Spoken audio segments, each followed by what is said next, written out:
Selamat sejahtera semua. Saya wakil daripada kumpulan 1 ingin menerangkan tentang poster ini yang bertema Ideologi Feminisme. Sebelum memulakan penerangan feminisme, saya ingin memperkenalkan ahli kumpulan saya, Iriana, Izzati, Saidatu, Zuleka, Atira dan saya. Okey, apakah maksud feminisme? Secara ringkasnya, feminisme ini merupakan satu himpunan, satu gerakan yang menuntut persamaan hak sepenuhnya antara kaum perempuan dengan kaum lelaki. Ideologi ini juga merupakan salah satu falsafah moral yang mana mempunyai kepercayaan terhadap persamaan dari segi sosial, ekonomi dan politik antara kedua-dua jantina. Oleh sebab perempuan diberikan kedudukan yang rendah dalam kalangan masyarakat, oleh itu pada awal abad ke-17, istilah feminisme ini telah digunakan. Dalam buku Feminisme dan Nasionalisme di Dunia Ketiga pula, pengarang ada menyatakan bahawa ideologi ini telah dibawa masuk ke China pada awal abad ke-19 dan dibawa masuk juga ke India pada awal abad ke-20. Manakala di Malaysia pula, tuntutan persamaan hak ini adalah bermula selepas kemerdekaan negara Malaysia. Jika kita melihat, teori feminis ini telah dibahagikan kepada 4 sudut. Yang pertama, perbezaan gender. Yang kedua, ketidaksamaan gender, yang mana kaum perempuan tidak mendapatkan hak dan peluang yang sama seperti kaum lelaki.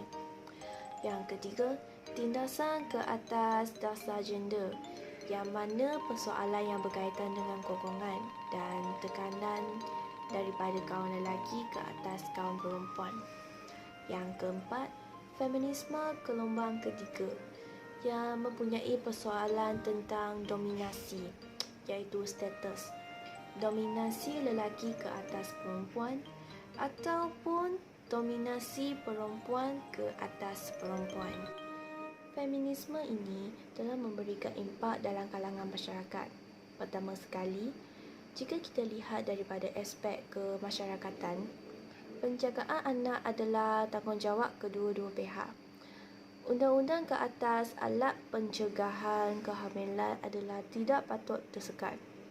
Jika kita lihat daripada aspek pendidikan, kaum perempuan juga diberikan peluang untuk menerima pendidikan dan tidak hanya sekadar membaca dan menulis sahaja.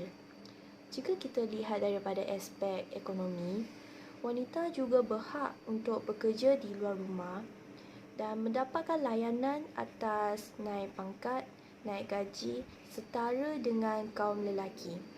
Jika kita lihat daripada aspek politik, wanita juga berhak untuk mengundi secara universal. Wanita juga berhak mewarisi harta, juga melibatkan diri dalam bidang politik. Jikalau kita lihat daripada aspek media massa, perempuan juga mempunyai kebebasan untuk bersuara dalam media cetak dan elektronik.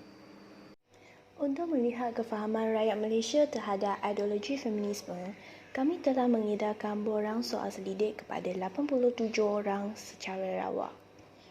Soal selidik ini terbahagi kepada bahagian kendiri dan bahagian tentang feminisme yang mempunyai jumlah 10 soalan.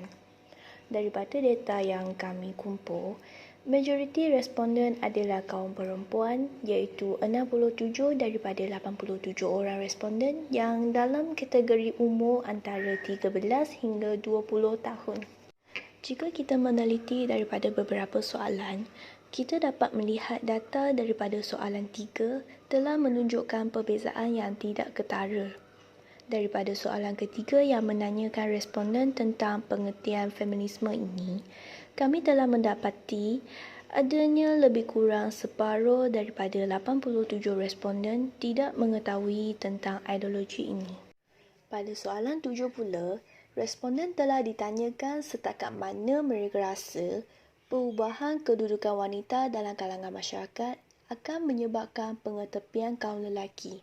Daripada dapatan kajian, seramai 55 orang adalah tidak setuju dan sangat tidak setuju terhadap pernyataan ini. daripada soalan 8. Soalan 8 telah menunjukkan perbezaan yang sangat ketara yang mana majoriti responden berpendapat bahawa gerakan feminisme ini adalah bertindak secara agresif dan kurang mantap daripada segi penyaluran maklumat. Oleh itu, hasil kajian yang telah kami dapati ialah pendedahan terhadap ideologi feminisme ini masih kurang dalam kalangan masyarakat. Selain itu, salah faham mengenai gerakan feminisme ini perlu dititik beratkan oleh pihak yang berkaitan kerana asas feminisme ini hanya membawa perubahan yang positif sahaja. Secara keseluruhan, ideologi ini telah membawa kesan positif kerana berjaya menyebabkan kaum perempuan mempunyai kebebasan daripada pelbagai sektor yang setaraf dengan kaum lelaki. Itu sahaja daripada penerangan tentang ideologi feminisme. Sekian, terima kasih.